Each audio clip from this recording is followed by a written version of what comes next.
अयोध्या वो जगह जहां करोड़ों लोगों की आस्था बसती है, वो राम मंदिर जहां हर दिन हजारों श्रद्धालु भगवान श्री राम के चरणों में अपनी श्रद्धा, अपना विश्वास और अपनी मेहनत की कमाई चढ़ाते हैं। लेकिन अगर उसी चढ़ावे पर कोई चोरी कर रहा हो, अगर भगवान के नाम पर चढ़ाए गए नोट भगवान तक पहुंचने से पहले ही गायब होने लगे, अगर गिनती करने वाले ही चढ़ावे पर हाथ साफ करने लगे, तो क्या होगा? आज जिस खुलासे की हम बात करने जा रहे हैं वो सिर्फ करोड़ों रुपए की चोरी की कहानी नहीं है, ये करोड़ों राम भक्तों की आस्था पर सवाल है। क्योंकि जांच में जो सामने आया है वो किसी फिल्म की स्क्रिप्ट से कम नहीं है, बल्कि पुलिस और एसआईटी की जांच का वो सच्चाई वाला हिस्सा भी है जो सबको हैरान कर रहा है। नमस्कार, मैं हूं आपके साथ जया मिश्रा। जांच के मुताबिक मार्च 2025 में नौकरी मिलने के कुछ ही महीनों के बाद कुछ कर्मचारियों ने चढ़ावे में हाथ साफ करना शुरू कर दिया था। शुरुआत सिर्फ 1 या 2 500 रुपए के नोट से की गई थी। किसी ने सोचा नहीं था कि इतने बड़े चढ़ावे में अगर 1-2 नोट कम हो जाए तो गिनेगा कौन। लेकिन यहीं से शुरू हुई थी एक ऐसी चोरी जो धीरे धीरे करोड़ों तक पहुंच गई। सबसे चौंकाने वाली बात यह है कि चोरी सिर्फ एक आदमी नहीं कर रहा था।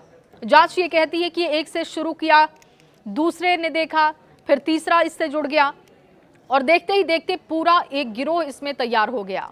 यानी पहले एक, फिर 2, फिर कई लोग और फिर भगवान के चढ़ावे पर सामूहिक डाका। पूछताछ में आरोपियों ने कबूल किया कि सभी ने मिलकर करीब 2 से 3 करोड़ रुपए तक की चोरी की। और सिर्फ इतना नहीं, इन पैसों से जमीन खरीदी गई, मकान तैयार किए गए, कार खरीदी गई, कुछ संपत्तियां अयोध्या के बाहर तक खरीद ली गई। सोचिए कि 18 से 20 हजार रुपए महीने की नौकरी, लेकिन कुछ ही महीनों में लाखों रुपए की संपत्ति। आखिर ऐसा कैसे हो गया? क्या किसी को पता नहीं चला? क्या किसी ने नहीं देखा? या सब कुछ देखते हुए इसे रोकने वाला कोई नहीं था? पहले आपको बताते हैं कि आखिर वो पहला दिन कौन सा था जब भगवान के चढ़ावे पर पहली बार हाथ साफ किया गया। किसने इसकी शुरुआत की और कैसे 500 रुपए का एक नोट आगे चलकर करोड़ों की चोरी में बदल गया। जांच एजेंसियों की पूछताछ में जो जानकारी सामने आई है उसके मुताबिक कहानी किसी बड़े प्लान से नहीं बल्कि एक छोटी सी लालच से शुरू हुई और मार्च 2025 में राम मंदिर ट्रस्ट में कुछ नए कर्मचारियों की नियुक्ति होती है। इनकी जिम्मेदारी थी कि भक्तों के चढ़ावे की गिनती करना, दान पात्र खोलना, नोटों को अलग अलग करना, पूरी प्रक्रिया को सुरक्षित तरीके से पूरा करना। यानी जिन लोगों पर श्रद्धालुओं की आस्था की सुरक्षा की जिम्मेदारी थी, उन्हीं में से कुछ लोगों ने उस भरोसे को तोड़ना शुरू कर दिया था, उसे तार तार करना शुरू कर दिया था। जांच के मुताबिक नौकरी मिलने के सिर्फ 2 से 3 महीने बाद कुछ कर्मचारियों ने सोचना शुरू किया कि अगर हजारों लाखों नोटों के बीच से 500 रुपए का सिर्फ 1 या 2 नोट निकाल लिया जाए तो शायद किसी को पता भी नहीं चलेगा। बस यहीं से शुरू हुआ चोरी का पहला कदम। पहले 1 नोट निकाला गया, फिर 2 नोट और फिर यह सिलसिला रोज का हिस्सा बनता चला गया। कहा जाता है कि अपराध की शुरुआत हमेशा छोटी होती है, लेकिन अगर समय रहते उसे रोका ना जाए तो वो अपराध एक दिन बहुत बड़ा रूप ले लेता है। राम मंदिर इस मामले में इसी तरीके का नजारा दिखाता है। जांच एजेंसियां यही मान रही हैं कि पहले सिर्फ 500 रुपए के नोट, फिर पूरी गड्डियां और फिर उसके बाद लाखों रुपए की हेराफेरी। सबसे हैरानी की बात है, एक कर्मचारी ने दूसरे को देखा, दूसरे ने तीसरे को और धीरे धीरे लालच पूरी टीम में फैलता चला गया। पूछताछ में आरोपियों ने बताया कि जब शुरुआती चोरी पकड़ी नहीं गई तो उनका हौसला बढ़ने लगा। उन्हें लगने लगा कि सिस्टम इतना कमजोर है कि उन्हें कोई पकड़ नहीं सकता। यही वजह थी कि कुछ ही समय के बाद 500 रुपए के 1-2 नोट चुराने वाले कर्मचारी पूरी की पूरी गड्डियां वहां से गायब करने लगे। अब यहां एक और सवाल उठता है कि क्या इतनी बड़ी रकम गायब होती रही, किसी को भनक तक नहीं लगी? क्या गिनती करने वाले सिर्फ यही लोग थे? क्या कोई सुपरविजन नहीं थी? क्या हर दिन का हिसाब नहीं मिलाया जाता था? इन्हीं सवालों के जवाब तलाशने की लगातार कोशिश हो रही है। एसआईटी की टीम लगातार अपनी जांच को आगे बढ़ा रही है। उत्तर प्रदेश की पुलिस और एसआईटी की टीम इस जांच में लगी हुई है। जांच में अब तक जो बातें सामने आई हैं उनके मुताबिक करीब 2 से 3 करोड़ रुपए तक की चोरी की बात खुद आरोपी कबूल कर चुके हैं। हालांकि इस पूरे मामले की अंतिम पुष्टि जांच पूरी होने के बाद ही सामने आएगी। पुलिस की जांच यही नहीं रुकी है। जब आरोपियों की संपत्तियों की जांच हुई तो अधिकारियों के भी होश उड़ गए।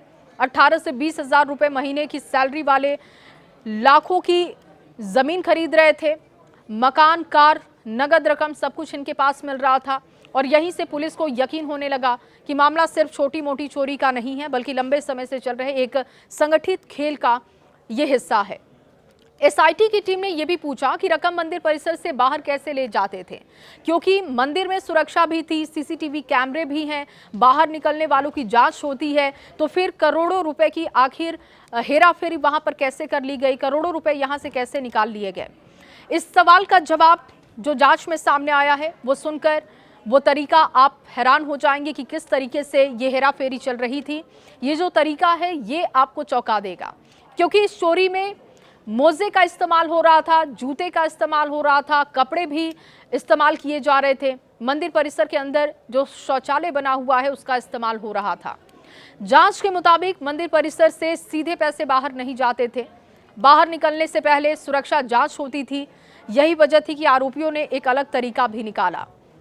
जब गिनती चलती थी तो आरोपी धीरे धीरे कुछ नोट अपनी जेब में रख लेते थे, कुछ नोट शर्ट के अंदर छिपा लेते थे, कुछ पैंट में छिपा लेते थे, और कई बार तो मोजों का इस्तेमाल, जूतों का इस्तेमाल कर लिया जाता था ताकि पहली नजर में किसी को भी शक ना हो।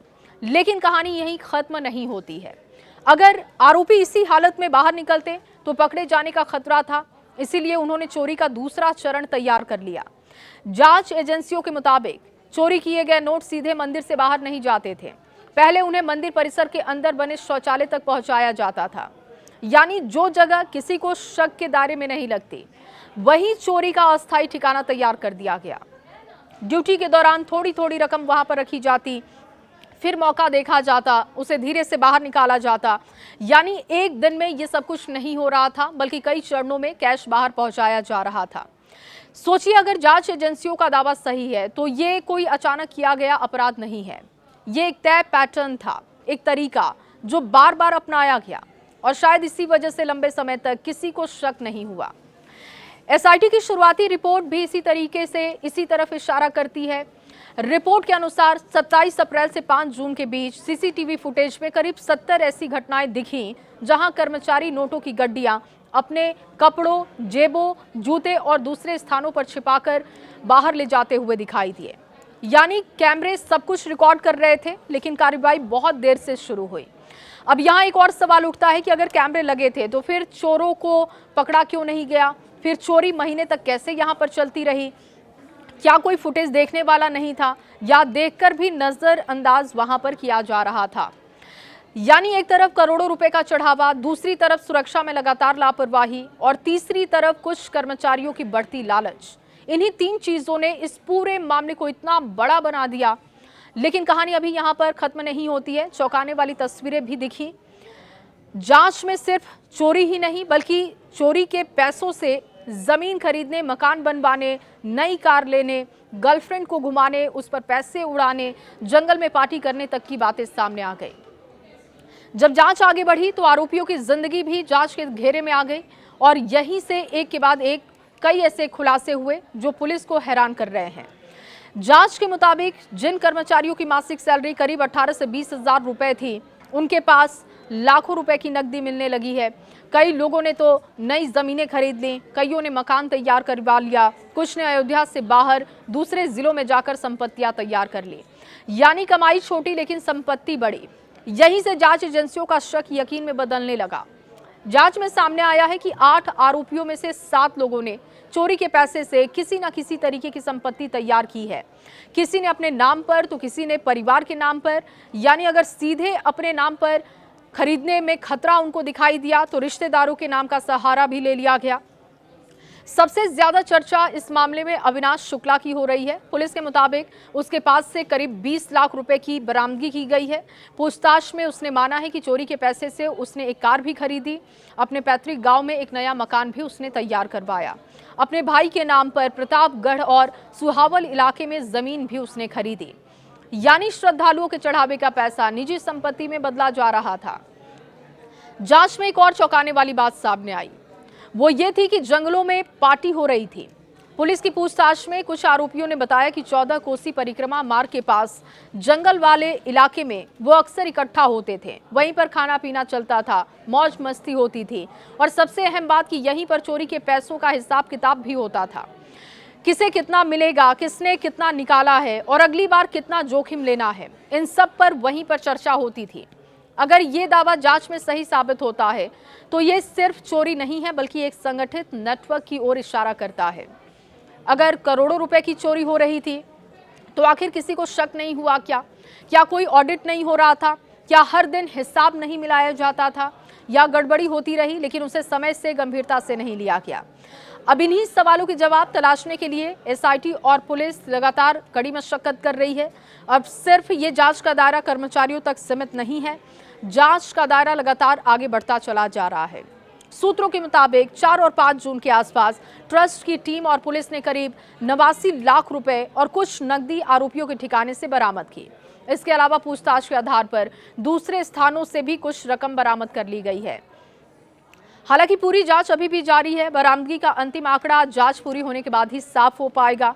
यानी एक तरफ भक्तों का विश्वास, दूसरी तरफ करोड़ों रुपए का चढ़ावा और तीसरी तरफ कुछ कर्मचारियों की लालच। लेकिन क्या सिर्फ कर्मचारियों की जिम्मेदारी है या इस पूरे मामले में सिस्टम की भी बड़ी भूमिका रही? सिर्फ इतना ही नहीं, एसआईटी ने सुरक्षा व्यवस्था की कमियों को भी उजागर कर दिया है। जांच के मुताबिक काउंटिंग रूम में प्रवेश करने वाले कर्मचारियों की बार बार तलाशी नहीं लिए जाने की बात सामने आ रही है। बाहर निकलते समय सख्त जांच वहां पर नहीं हो रही थी। कई कर्मचारी अपना निजी सामान अपने साथ अंदर लेकर जाते थे। कई दान पात्रों की रकम एक साथ गिनी जा रही थी और कीमती चढ़ावे का रिकॉर्ड हर स्तर पर मजबूत तरीके से दर्ज नहीं की जा रही थी। यानी सिस्टम में मौजूद कई कमजोरियों ने आरोपियों का काम बहुत आसान कर दिया था। जांच में ये बातें सामने आई है कि सीसीटीवी कंट्रोल रूम हर समय सक्रिय नहीं रहता था। कई बार कैमरे रिकॉर्डिंग पर थे लेकिन उन्हें देखने वाला कोई नहीं था, कोई मौजूद वहां पर दिखाई नहीं देता था और यही वजह थी कि आरोपी बार बार एक ही तरीका अपना रहे थे। उन्हें लगता था कि वो पकड़े नहीं जाएंगे। अब जांच सिर्फ कर्मचारियों तक सीमित नहीं है, पुलिस पूरे सिस्टम की जांच कर रही है। अब तक करीब 60 लोगों के बयान रिकॉर्ड हो चुके हैं। करीब 140 और लोगों से पूछताछ बाकी है। इनमें ट्रस्ट से जुड़े अधिकारी हैं, बैंक के कर्मचारी हैं, कैश गिनने वाले लोग हैं, सुरक्षा कर्मी और सीसीटीवी कंट्रोल रूम में तैनात कर्मचारी शामिल हैं।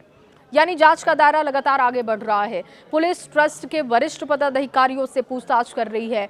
सूत्रों के मुताबिक चंपत राय का बयान भी रिकॉर्ड किया जा चुका है। अनिल मिश्रा, दूसरे जिम्मेदार पदाधिकारियों से भी पूछताछ हो रही है, उसकी प्रक्रिया भी जारी है।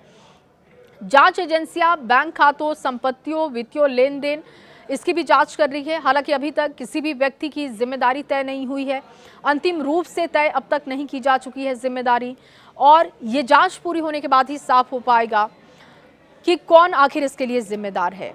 अब बात ट्रस्ट की प्रतिक्रिया की करते हैं। ट्रस्ट के कोषाध्यक्ष गोविंद देवगिरी ने कहा कि एसआईटी की रिपोर्ट अभी शुरुआती रिपोर्ट है, जांच अभी जारी है। उन्होंने ये भी कहा कि आभूषण और दूसरी कीमती चढ़ावे के गायब होने की जो बातें आ रही थी, जो खबरें सामने आ रही थी, वो सही नहीं है। ट्रस्ट ने मीडिया के सामने आभूषण भी दिखाए, दावा किया कि सभी मूल्यवान वस्तुएं सुरक्षित हैं। यानी कैश चोरी की जांच और कीमती आभूषणों के मुद्दे दो अलग अलग पहलू हैं। उधर चंपत राय ने कहा कि शिकायत उन्हें खुद एसआईटी को उन्होंने ही दी, जो शिकायत थी उन्होंने खुद जाकर एसआईटी को दी है। उनका कहना है कि पहले ट्रस्ट अपने स्तर पर आंतरिक रूप से जांच कर रहा था। हालांकि उन्होंने ये स्वीकार किया कि शिकायत दर्ज कराने में देरी हो गई। अब यही देरी कई सवालों को जन्म दे रही है। सोचिए कि राम मंदिर, जहां देश ही नहीं दुनिया भर से लोग श्रद्धा लेकर आते हैं, हर श्रद्धालु दान पात्र में सिर्फ पैसे नहीं डालता है, वो अपना विश्वास डालता है। अगर उसी विश्वास के साथ खिलवाड़ हुआ तो ये मामला सिर्फ आर्थिक अपराध का नहीं बल्कि आस्था से जुड़ा हुआ मामला भी है। लेकिन याद रखिए कि जांच अभी जारी है। कई बातें पूछताछ और जांच के आधार पर सामने आई हैं। अंतिम सर्च, चार्जशीट और अदालत की प्रक्रिया के बाद ही तय होगा।